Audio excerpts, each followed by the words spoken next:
Namaskar. Welcome to the online learning platform of Shri A.K. Doshi Mahila College, Jamnagar.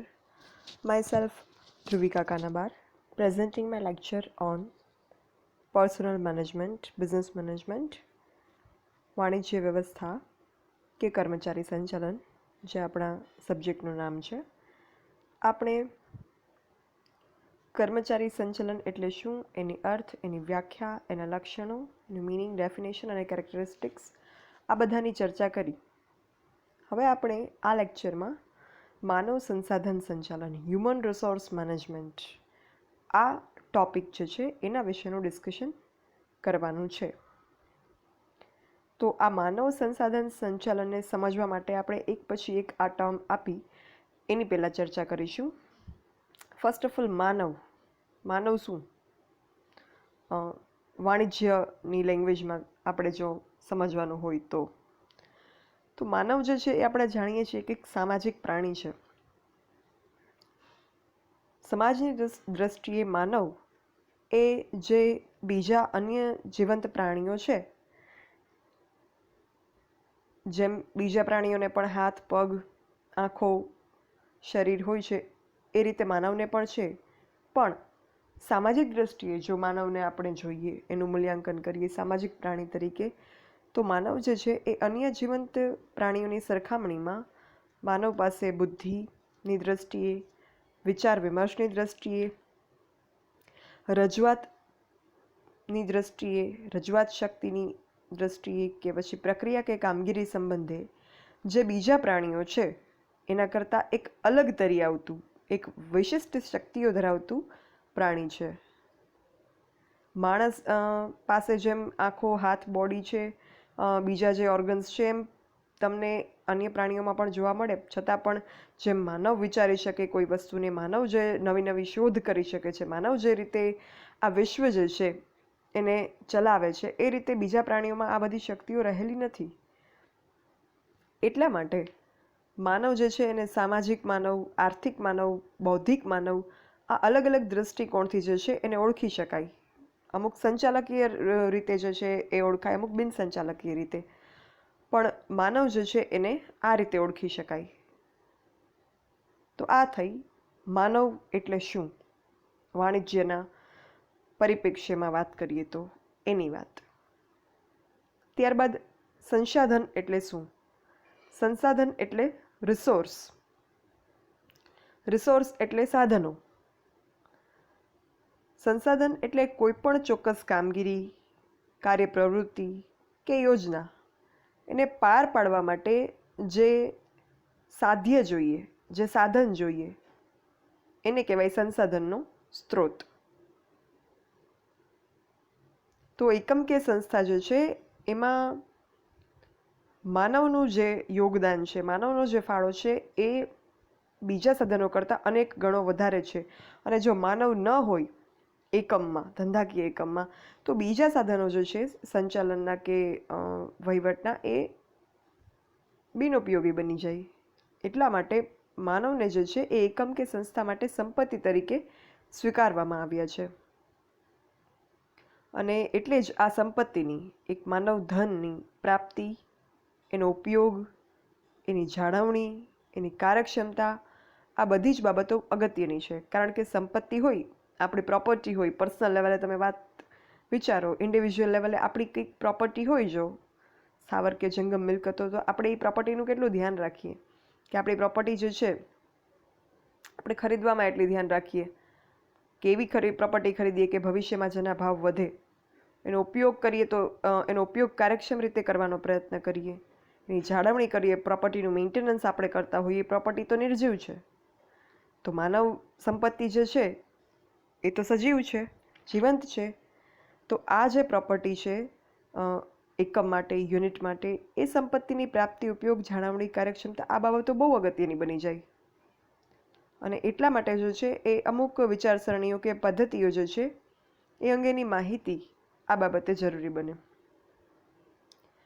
માનવ સંપત્તિ જે છે એ એકમમાં પ્રવૃત્ત જે માનવ હોય, જે કર્મચારીઓ હોય, એમાં રહેલા નૈસર્ગિક ગુણો, એમનું શિક્ષણ, એમનો તાલીમ, અનુભવ, સર્જનાત્મક શક્તિ, બુદ્ધિ પ્રતિભા, અભિરુચિ અને એમાં સંકળાયેલી વ્યક્તિઓના જે મૂલ્યો હોય, વલણો હોય, માન્યતાઓ હોય, ભાવનાઓ હોય, લાગણીઓ હોય, આ બધાનું સમન્વય એટલે માનવ શક્તિ, માનવ સંપત્તિ, પ્રોપર્ટી, રિસોર્સ, હ્યુમન રિસોર્સ. આર્થિક વિકાસની કક્ષા અને ગતિનો મૂળભૂત નિશ્ચયાત્મક કે વિધેયાત્મક પરિણામો અને સંયોજિત, સંગઠિત, આર્થિક, સામાજિક, સાંસ્કૃતિક એમ સમગ્ર સમષ્ટિની લાક્ષણિકતા તરીકે કર્મચારીનો ખ્યાલ જે છે એનો અર્થ જે છે એ સ્પષ્ટ કરી શકાય. આ બધી જ બાબતોમાં કર્મચારીઓ જે છે, હ્યુમન રિસોર્સ છે, એનો ફાળો કેન્દ્ર સ્થાને છે. આર્થિક, વાણિજ્યિક કે ઔદ્યોગિક એકમની દૃષ્ટિએ માનવ સંપત્તિ એટલે વિશાળ અર્થમાં માનવ સંસાધનોની યાદીમાં એકમ આંતરિક કે બાહ્ય, પ્રત્યક્ષ કે પરોક્ષ સ્વરૂપે સંકળાયેલા માનવ અને માનવ જૂથોનો જે છે એ સમાવેશ કરે છે. આ માનવ કે માનવ જૂથો શું કરે? તો એ જે છે એ એકમના ધ્યેયો અને હેતુઓ સિદ્ધ કરવામાં એમની સેવા આપે અને એટલા માટે જ જે છે એ એમને મહત્વનું એક કેન્દ્ર ગણવામાં આવ્યું છે એકમની સિદ્ધિઓ માટે. માનવમાં રહેલા નૈસર્ગિક ગુણો, મૂલ્ય, કૌશલ્યો, વલણો, ગમો અણગમો, અભિરુચિ, ખામીઓ, ખૂબીઓ, બુદ્ધિ પ્રતિભા, અનુભવો, વૈચારિક શક્તિ, નિર્ણય પ્રક્રિયા, સંચાલન શૈલી, નેતૃત્વનો ગુણ, આ બધું મળી અને વિશાળ અર્થમાં જે છે એ છે હ્યુમન રિસોર્સ, માનવ સંસાધન. માનવ સંસાધન જે છે એ અન્ય કુદરતી સંપત્તિની જેમ જ એક કુદરતી સંપત્તિ છે, પણ એનું જે સંસાધન સ્વરૂપમાં આ મહત્ત્વ આપણે જોઈએ છીએ એટલે એ તત્વને સુયોગ્ય સંચાલન વડે એક એનું સંચાલન કરી સારી રીતે અને એમની શ્રેષ્ઠ કાર્યક્ષમતા સુધી જે છે એ પહોંચાડવાની શક્યતા અને ઉપયોગિતા એને એક વિશિષ્ટતા બક્ષે છે. બીજા કોઈ સંસાધનમાં તમે આ રીતે જે છે એ કાર્યક્ષમતા નથી મેળવી શકતા, પણ માનવ સંસાધનને જો યોગ્ય રીતે સુસંચાલિત કરવામાં આવે તો એમને શ્રેષ્ઠ કાર્યક્ષમતા એમની પાસેથી પ્રાપ્ત કરી શકાય, એટલે એ વિશિષ્ટ છે. અને એથી જ કર્મચારી જે છે એને માનવ પરિબળ, માનવ મિલકત, માનવ મૂડી કે માનવ શક્તિ, આ ઉપનામ જે છે, આ શબ્દો જે છે એ આપવામાં આવ્યા છે. તમે તમારા ખુદનું જો એક્ઝામ્પલ એક વિચારીને તમે જુઓ તો અભ્યાસકાળ દરમિયાન તમે અલગ અલગ શિક્ષકો પાસે, અલગ અલગ સંસ્થાઓમાં ભણ્યા હશો, તો એમાં સમયના એક દોરમાં કદાચ તમે જે છે એ એટલા બ્રાઇટ સ્ટુડન્ટ નહોતા, પણ પછી એક ટાઈમ આવ્યો કે તમારું જે છે એ ટેલેન્ટ બહાર આવ્યું, તમારી બુદ્ધિશક્તિ જે છે એ નિખરી, બુદ્ધિ પ્રતિભા તમારી વિકસી અને એક બ્રાઇટ સ્ટુડન્ટ તરીકે તમે જે છે એ બહાર આવ્યા. તો તમે એના એ જ છો, વ્યક્તિ સેમ છે, છતાં પણ આવું તફાવત, આવી પ્રગતિ, આ વિકાસ કઈ રીતે? તો જે તમે માનો છો, તમારી પાસે જે બુદ્ધિ પ્રતિભા છે, જે સંસાધન છે, સંપત્તિ છે, બૌદ્ધિક સંપત્તિ, એને સુસંચાલિત કરવામાં આવી કોઈ યોગ્ય વ્યક્તિ દ્વારા. એને સારી રીતે એનું સંચાલન એવી રીતે કરવામાં આવ્યું કે એ બુદ્ધિ પ્રતિભા નિખરીને બહાર આવી, ટેલેન્ટ જે છે એ બહાર આવ્યું અને એટલે જ છે તમારી પ્રગતિ કે વિકાસ થયો.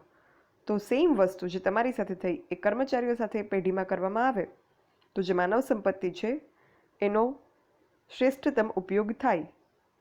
અને ઇકોનોમિક્સમાં આપણે ભણીએ છીએ કે જે ઉત્પાદનના સાધનો છે એનો શ્રેષ્ઠતમ, એનો ઇષ્ટતમ ઉપયોગ થવો જોઈએ, તો જે છે એ ધંધાના ધ્યેયો સિદ્ધ કરી શકાય. તો આ રીતે માનવ સંસાધન જે છે એ ઉપયોગી નીવડે છે. માનવ સંસાધન સંચાલન જે છે ને એ આધુનિક સંચાલનનો એક ભાગ છે. સંચાલન જે છે એ પહેલાં જે પ્રાચીન ખ્યાલો હતા સંચાલનના, એમાં પછી અમુક આધુનિક મેનેજમેન્ટ ગુરુઓ જે છે એણે પોતાના વિચારો દર્શાવ્યા, વૈજ્ઞાનિક સંચાલન જે છે એના ખ્યાલો અસ્તિત્વમાં આવ્યા અને એટલે જે છે એ આધુનિક સંચાલનના જે ખ્યાલો છે એ વધારે એક્સેપ્ટેબલ બન્યા, સર્વસ્વીકૃત જે છે એ બન્યા.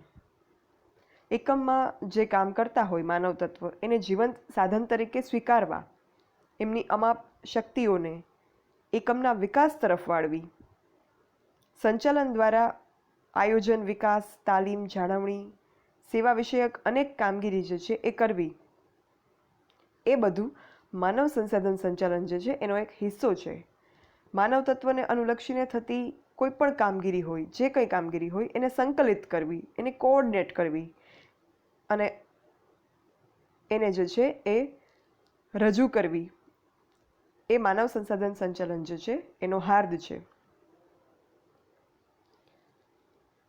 માનવ સંસાધન સંચાલન જે છે એ કર્મચારી સંચાલનનું એક ડેવલપ્ડ ફોર્મ છે, એક એડવાન્સ ફોર્મ છે, એક વિકસિત સ્વરૂપ છે અને એનાથી થોડો વિશાળ ખ્યાલ છે, બ્રોડ કોન્સેપ્ટ છે માનવ સંસાધન સંચાલન જે છે એ કર્મચારી સંચાલનની સરખામણીએ. માનવ સંસાધન સંચાલનમાં એકમના વ્યવસ્થાતંત્રમાં કર્મચારીઓ જે કામ કરતા હોય એમની સાથે સંબંધિત છે આ ખ્યાલ.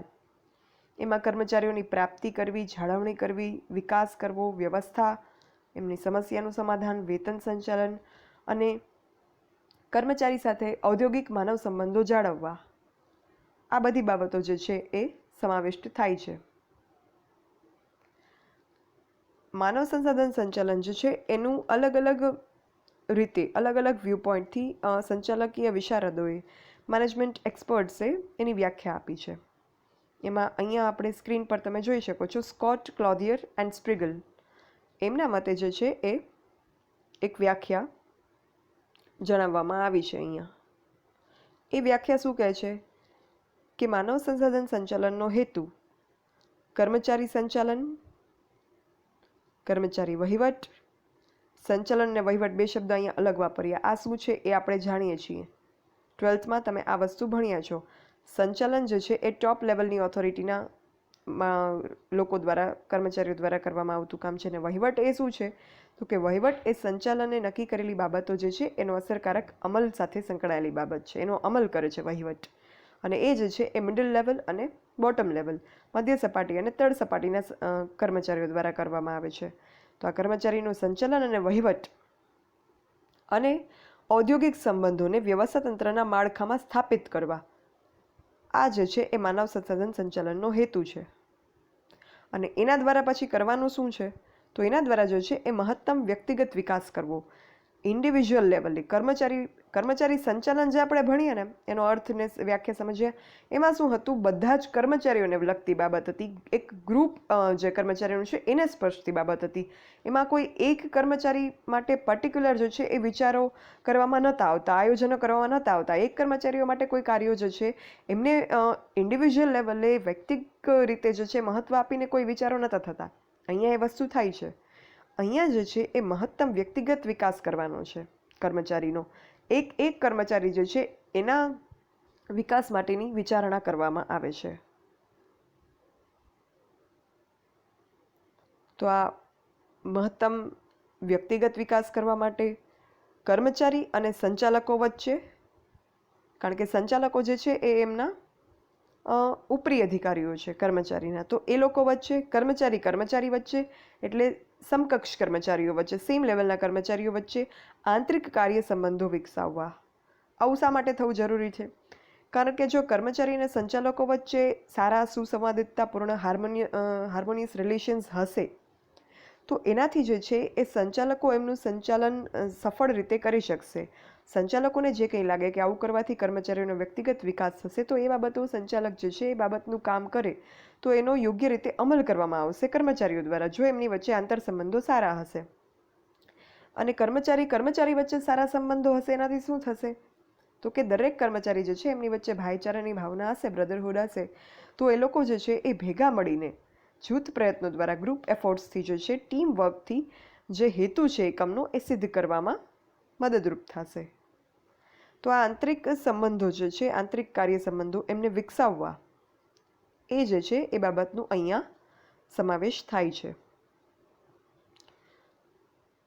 ભૌતિક સંસાધનો સાથે માનવ સંસાધનનું અસરકારક સંયોજન ઊભું કરવા માટેનો હેતુ જે છે અહીંયા કર્મચારી સંચાલનમાં રહેલો છે.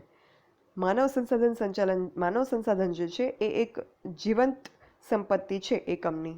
ઉત્પાદનનું સાધન જે છે એ જીવંત છે અને આ જીવંત સાધન જે છે એનો યોગ્ય સંચાલન કરવામાં આવે, એનો યોગ્ય રીતે કાર્યક્ષમ ઉપયોગ કરવામાં આવે તો ઉત્પાદનના જે અન્ય સાધનો છે કે જે નિર્જીવ છે, જેને ચલાવવા માટે, ઓપરેટ કરવા માટે માનવ સંપત્તિની જરૂર છે. એના વગર એ સાધનો નકામા છે. એ જે ભૌતિક સાધનો છે એની સાથે જો એનું અસરકારક સંયોજન થાય, કોમ્બિનેશન થાય, તો જે છે એ માનવ સંસાધન સંચાલન બહુ શ્રેષ્ઠ રીતે થઈ શકે, કે જેનો વ્યક્તિગત રીતે કર્મચારીને, માનવને અને એક સંસ્થા તરીકે કંપનીને, પેઢીને જે છે એ બંનેને ખૂબ જ એના ફાયદાઓ જે છે એ મળે. એટલે એક અહીંયા વિન વિન સિચ્યુએશન ક્રિએટ થશે. બધા માટે જે છે એ ફાયદાકારક છે. કોઈને આનાથી નુકસાન થશે નહીં. પિયાનો વગાડતા હોય ઘણા, તમે જો કીબોર્ડ પ્લેયર્સ હોય તો કીબોર્ડમાં બહુ બધી કીઝ હોય, કલર અલગ હોય, અને દરેક કીને તમે પ્રેસ કરો ને તો એમાં જે મ્યુઝિક એમાંથી આવશે ને એ અલગ હશે. તો જે એક્સપર્ટ કીબોર્ડ પ્લેયર હોય તમે જુઓ તો એ બધી કીઝને ફટાફટ વિધિન ફ્રેક્શન ઓફ સેકન્ડ્સ જે છે એ પ્રેસ કરતા હોય. અમુકમાં જે છે લોંગ પ્રેસ હોય, અમુકમાં શોર્ટ પ્રેસ હોય, અને એ રીતે એ કીબોર્ડ જે છે એના પર પ્લે કરી અને એક સરસ મજાનો મ્યુઝિક જે છે એ રજૂ કરતા હોય. તો એ કઈ રીતે શક્ય બને? કીબોર્ડ જે છે એનું કામ શું છે? એ નિર્જીવ વસ્તુ છે. કીબોર્ડ જે છે એમાં અલગ અલગ સ્વિચ છે, કે દરેક સ્વિચ કંઈક અલગ મ્યુઝિક આપે છે. અને માણસ પાસે શું છે? કળા છે, બૌદ્ધિક કળા છે, આર્ટ છે. તો એ કળાનો ઉપયોગ કરી અને એ જીવંત વ્યક્તિ એક નિર્જીવ સાધન છે એનો સરસ ઉપયોગ કરીને એક સંયોજન એનું બેસ્ટ કરી અને મ્યુઝિક બનાવે છે. તો એ રીતે જે છે એ ભૌતિક સાધનો અને માનવ સંસાધન જે છે એનું અસરકારક સંયોજન થાય તો એક બેસ્ટ આઉટપુટ એમાંથી મેળવી શકાય. આ વ્યાખ્યાઓ જે છે, આ સિવાય એક રોબર્ટ સી એપ્લીબાય, એમણે પણ એમનું મોડર્ન બિઝનેસ એડમિનિસ્ટ્રેશન નામનું એક બુક છે, એમાં એક ડેફિનેશન આપી છે. એમાં એમણે માનવ સંસાધન સંચાલનનું અર્થઘટન કર્યું છે, ઇન્ટરપ્રિટેશન કર્યું છે હ્યુમન રિસોર્સ મેનેજમેન્ટનું. એમણે શું કહ્યું એમની ડેફિનેશનમાં? માનવ સંસાધન સંચાલન એ સંચાલનનો એક ભાગ છે. તે માનવ સંબંધો જાળવવા સાથે, કર્મચારીની શારીરિક અને માનસિક ક્ષમતા જાળવવા સાથે સંબંધિત છે, જેથી કર્મચારીઓ કાર્યક્ષમતાપૂર્વકની કામગીરીમાં પોતાનો ફાળો આપી શકે. તે સંચાલન પ્રક્રિયા સાથે ગાઢ રીતે સંબંધિત છે. તેથી દરેક કાર્યોના વડા, અધિકારીઓ, નિરીક્ષકોએ કર્મચારી સંચાલનના જે સિદ્ધાંતો છે એ અપનાવવા જરૂરી બને. તો આ વ્યાખ્યાઓ પરથી જે છે એ આપણે માનવ સંસાધન સંચાલનનું એવું ઇન્ટરપ્રિટેશન કરી શકીએ, એવું અર્થઘટન કરી શકીએ કે માનવ સંસાધન સંચાલન જે છે ને એ કર્મચારી સંચાલન જે આપણે આગળ શીખ્યા એનું એક વિકસિત સ્વરૂપ છે, એનું એક વિશાળ જે છે એ સ્વરૂપ છે. અને સંચાલનની જે પ્રક્રિયા છે એનો એક અંતર્ગત ભાગ છે. માનવ સંસાધન સંચાલન એ સંચાલકીય કાર્યો અને પ્રક્રિયા સાથે જે છે એ જોડાયેલ છે. માનવ તત્વ સાથે એનો ગાઢ સંબંધ છે. કર્મચારીની પ્રાપ્તિ, જાળવણી, વિકાસ સાથે સંબંધિત છે. કર્મચારીને માનવ સંપત્તિ તરીકે જે છે એ માનવ સંસાધન સંચાલન ગણે છે. આ માનવ સંપત્તિની જાળવણી, એની કાર્યક્ષમતાનો મહત્તમ ઉપયોગ જે છે એ માનવ સંસાધન સંચાલનનો અંતિમ ધ્યેય છે. એના પર જે છે એને કેન્દ્રમાં રાખીને આ બધી પ્રવૃત્તિઓ માનવ સંસાધન સંચાલન અંગેની કરવામાં આવે છે. માનવ તત્વ સાથે સંબંધો વિકસાવી, જૂથ ભાવના અને સંતુષ્ટ કર્મચારી જૂથો દ્વારા શ્રેષ્ઠ પરિણામ પ્રાપ્ત કરવા, ઊંચી ઉત્પાદકતા, ગુણવત્તા અને કાર્યક્ષમતા મેળવવી, એ જે છે એની સાથે માનવ સંસાધન સંચાલનનો સંબંધ છે. એ એનો અંતિમ ધ્યેય છે, હેતુ છે, અને એને કેન્દ્રમાં રાખીને જ આ બધી જે પ્રવૃત્તિઓ છે માનવ સંસાધન સંચાલનની એ કરવામાં આવે છે એમ કહી શકાય. તો હવે તમને જે છે એ કર્મચારી સંચાલન અને માનવ સંસાધન સંચાલન બંનેની બેઝિક અન્ડરસ્ટેન્ડિંગ ક્લિયર થઈ ગયા. આ બંનેના કોન્સેપ્ટ તમારે ક્લિયર થઈ ગયા હશે એવું હું એક્સપેક્ટ કરું છું. નેક્સ્ટ આપણે માનવ સંસાધન સંચાલનના લક્ષણો, કેરેક્ટરિસ્ટિક્સ જે આપણે પર્સનલ મેનેજમેન્ટ, કર્મચારી સંચાલનના પણ ભણ્યા હતા, હવે આપણે હ્યુમન રિસોર્સ મેનેજમેન્ટના કેરેક્ટરિસ્ટિક્સ છે એ નેક્સ્ટ આપણે લેક્ચરમાં કરીશું. ત્યારબાદ આપણે એની તુલનાત્મક ચર્ચા અને તફાવત અંગેની ચર્ચા પણ કરીશું. So thank you. જો કોઈને કંઈ પણ ક્વેરી હોય આપણા સબ્જેક્ટમાં તો મને આ મેલ આઈડી પર મેલ લખી શકો છો તમે. I'll reply you dbk.drivika@gmail.com. Thank you.